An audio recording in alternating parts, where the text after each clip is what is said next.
Hey there, gang. I've got a couple segments here for us this week. I think I'm going to title the first one, Why I Don't Work on Kit Guitars. And realize I'm not trying to single anyone out here, but lately I've had a lot of people contacting me asking if I can finish off the kit they started. And usually when that happens, something has gone wrong along the line, and undoing an amateur mistake can be so time-consuming that it's like you're probably better off buying another kit, to be honest. Often it's a question of people just not knowing what they don't know, or they're just not used to working within the tolerances required for guitar building, because in this field, a 1/16 of an inch is a huge increment, and if you get it wrong, everything else goes wrong after that. Most kits are made in China or Korea. There are some high-end domestic ones, but by and large, you're paying for the fun experience of assembling an Epiphone. It's like putting together a model airplane. There are a few people who elevate that to an art, but they spend years learning how. If it's your first time, it's the experience you're buying, not the product. And that's the way you should probably look at it.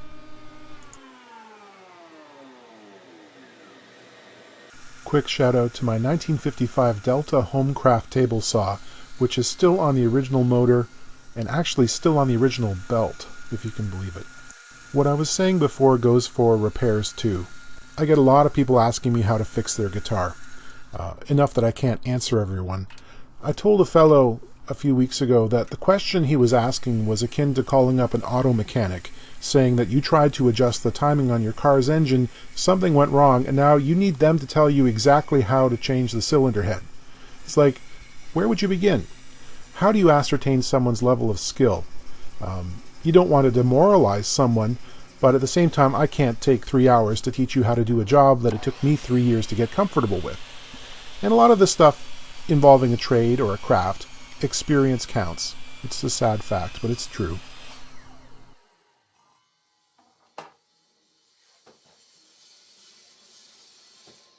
This is coming to me from a local music shop. I keep a certain number of hours in my month free to do work for them, because over the last couple of years they've really helped me out, so I try not to say no. This is somebody's project. It's a Les Paul style body with a nice spalted maple top on it. I think they were trying to cut a Gibson-esque shape on the head and it didn't go according to plan. How does that happen, you say? Well, if you don't have experience on the bandsaw and you try to cut right to the line, things go awry and you get frustrated, so you chop it all off assuming that you can just graft another piece on there. It's not always so easy because you thought you cut it straight, but it's actually a little hump there and it's not perpendicular, so not easy. So I'm going to have to glue end grain to end grain. What's end grain?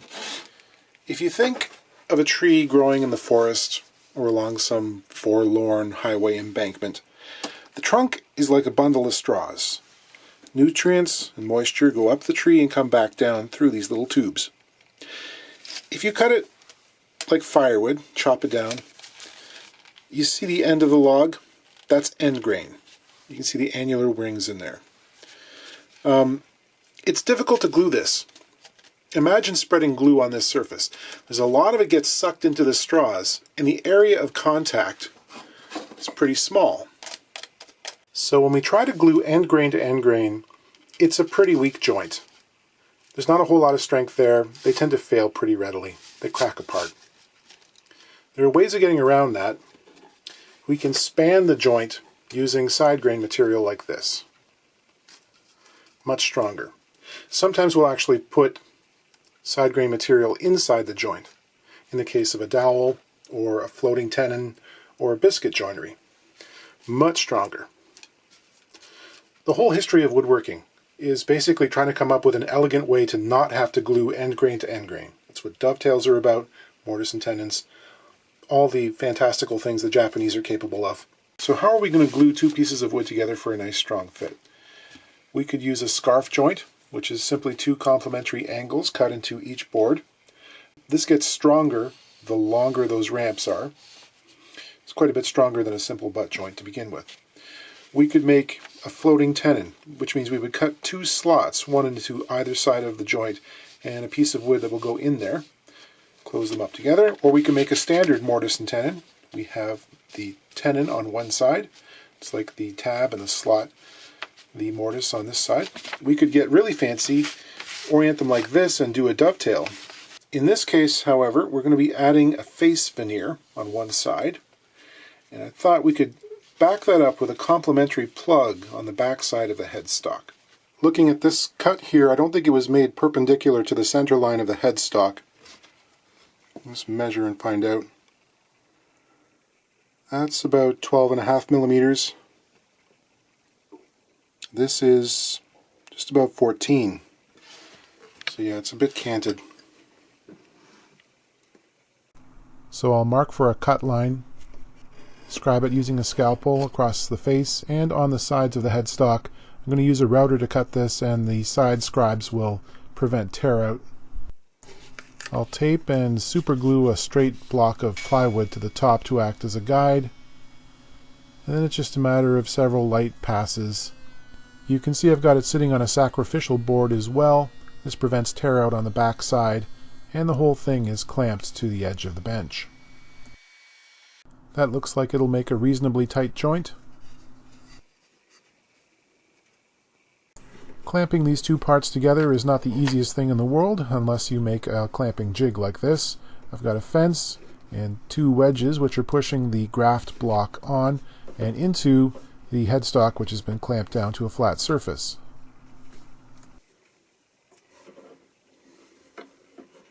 When that's dry, I can plane off the graft so that it's flush with the back surface of the headstock. Let's talk about this headstock facing, sometimes known as a head plate veneer. This is a lovely piece of what we call spalted maple. And that's not a kind of tree. Spalting is a process. It happens in a lot of different woods. When the tree dies and starts to decay, water gets in and it carries with it mold spores, microbes, and microflora. It's sort of like a ceiling tile with a leak above it. You know, when it gets wet, the mold comes in and it brings minerals with it that change the color and the texture of the wood, and it forms these zone lines. It's very much like calligraphy. They can be really beautiful. This isn't active mold. It's like a fossil. But there are people who are allergic to it, and you need to wear a face mask when you're sanding it because it can be what we call a sensitizer. And for a head plate, this is pretty thick. One thing about spalted wood is it's basically incipient rot. And the prettier it is, the weaker it is. So on a headstock like this, I don't want to face it with something this thick because we'd be giving up a lot of strength. So I'm going to reduce it from about 5 millimeters to maybe 2.5, so around 100,000ths of an inch. And spalted wood, it does not like to be planed. It tears out and it's very punky. So you basically have to sand it to shape. I'll take this out and use my little oscillating spindle sander setup with a fence on it. My clamping fence is made up of two pieces of plywood which are bolted together, and in between those I can put pieces of paper to really sneak up on a fit. Now I've got to make a routing jig. It surrounds the headstock, using the plate material there as a spacer and lowering down the router bit till it contacts the face. This should give me the correct depth of cut. Later on I find out that that's not the case. But right now I'm pretty optimistic. You can see the end of the truss rod extends into a place that would be very easy to hit with the router, so I've got to be careful. Then it's just a case of running the router back and forth across the rails. This jig is not unlike the one that Nick Offerman uses to make his oversized Nakashima-style furnishings. Everything seems to be going along nicely here, but what I don't know is that the headstock is actually canted slightly in the jig. It's lower on one side by about 15,000ths of an inch, and I don't know how that happened. Maybe it was that way from the beginning. Regardless, I'm going to have to go back and recut this to the full depth after shimming it up, which means I had to graft on an extra piece of veneer underneath the spalted maple. Not the end of the world, but, you know, it irked me when it happened. Let's do something else for a while. Up next we have a 1966 Gibson LGO. Nice little guitar. It's in for a setup. Check to make sure things are stable on the inside, and there's a little soundboard crack here that needs some attention. There he is right there. The relief's around 12,000ths at the 6th fret, which is okay. We'll see if we can tighten that up just a little bit. The frets are in good shape. I think they've probably been dressed at least once. The fingerboard is very clean. They're quite low, quite wide, mid-60s frets. Yeah, these are just over 30 thousandths in height. This is after they got finished using celluloid for the tuners and moved to some other plastic. The thing I always notice about these, the lower end instruments, is the edges are always very sharp. You grab hold of them to tune and it takes you by surprise. They'd also stopped using nylon for the nuts. I don't mind the nylon nuts from the 50s. This is a different kind of plastic. It's a little more brittle. You can see that the corners are apt to chip off. In this case, I think the slots are deep enough that we can probably dress that down a little bit. If the slots are too deep, they're prone to breaking. Like so many guitars of the era, it's missing one of its tuner bushings. Let's see if we can find one to replace it, but in the interim, we'll put a rubber band around here just to make sure that the others stay in place. And have a look inside here to make sure that none of the brace ends are coming loose. It's not in danger of falling apart. There's a bit of a belly on this guitar, sinking a little bit in front of the sound hole. Not too much though. That seems to happen pretty often with these guitars. It's a big maple bridge pad. You see the threaded inserts for the adjustable saddle. And the bridge pin holes look like they're in good shape. There's one brace end down here that has sort of a dark line or shadow next to it that I think it's a shadow. It's a possibility that it could be coming loose from the soundboard, so I'm going to check that out using a little feeler gauge here. Piece of spring steel.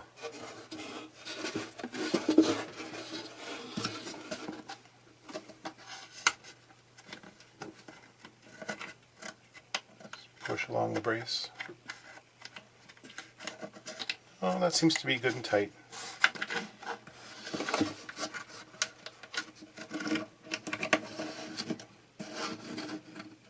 I got some glue in the crack, clamped it flat, then made some spruce cleaning material like you've seen me do countless times before, and I glued that in place with magnets, as per usual. Cleaning up the fretboard here, I polished the frets as well. The frets are in good shape.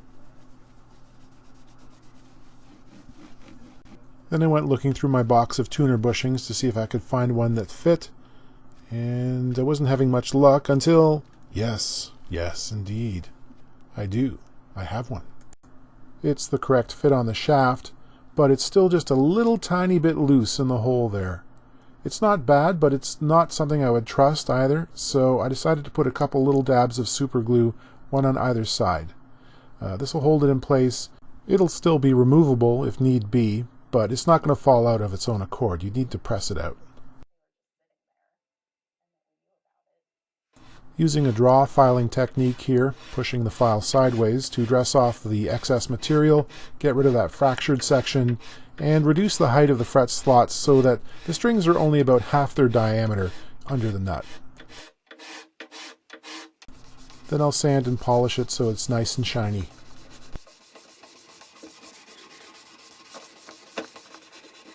I'll relieve the back edges of the nut slots where the string enters. I find this makes the tuning a lot more stable on a Gibson.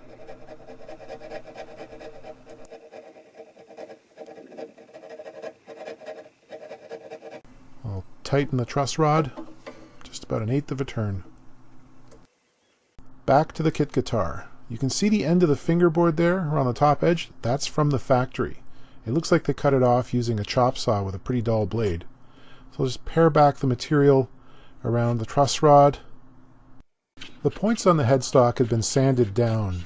I thought I could maybe make a sweeping curve in there, but no, I couldn't. So I decided to plane them off, graft on a couple of wings, and go for a more elegant design. Some maple here. Now how do you go about clamping something like this with sloping sides? You make another wedge jig. I've got tape on the bottom so that the headstock will be held slightly higher than the wing, so I know that there'll be a slight protuberance that I can plane off and flush up later. Get glue on that. You can see this is a hastily built contraption, and I can unscrew the fences and move them over when it comes time to glue on the second wing. Get that pushed in there nice and tight. And just tap the wing down and the headstock itself. So I glued on the face veneer. I think that looks pretty nice. You can see I protected the truss rod from glue. So I figured out the center line and marked out the pattern for the headstock. This is actually from a Gibson guitar. I'll use it for reference, but I'm not going to cut out an exacting open book shape on the top because that's Gibson's trademark. The little riser on the bandsaw here helps in instances like these where the fingerboard extends below the surface of the headstock facing. So when I'm cutting the end of the headstock, it's not being tilted up and cutting out of square. Similarly for sanding, I'm also going to glue a block onto the headstock directly, so again, it's not going to be tilting on the table.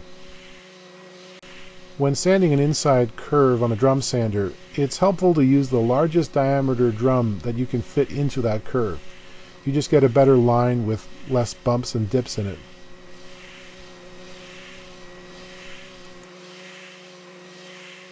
A little work with the random orbit sander will smooth everything together.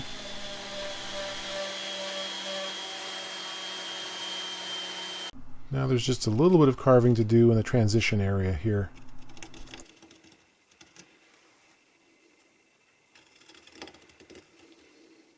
Now some hand sanding. Don't round over the corners too much. They should still look sharp but feel soft. Some care needs to be taken when peeling off the tape here because the surface of the spalted maple is kind of delicate. If you're not careful, chunks can peel out.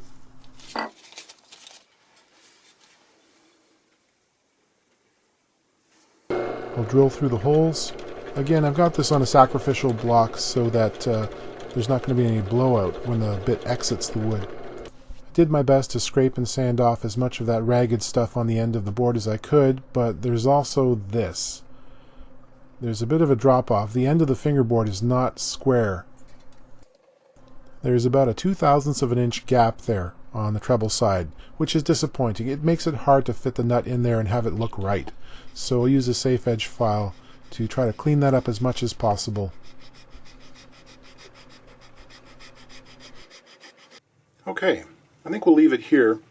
The other shop will put on the truss rod cover and finish making the nut and doing the assembly. Some thoughts for people who might want to work with spalted maple. It can be very difficult to sand perfectly flat because the spalted parts, the more rotten stuff, it's about 10 times softer than the less affected areas, and they're right next to each other. So even with a big flat sanding block, the soft parts wear away much faster, and you end up making a kind of topographical map, and that can telegraph through layers of finish. So it makes getting a super high gloss a little more difficult. The other thing is the soft parts soak up lacquer like a sponge. You spray on a coat and they immediately go back to matte, while the hard places start to get a shine. So, you're sitting there sanding, spraying, sanding, spraying, trying to catch up with it. Personally, I think it looks better with a satin or low gloss. That could just be the wood turner in me. They've been using spalted maple for a long time, and they have definite aesthetic preferences for low luster finishes where it's concerned. And this has got 3 coats on it.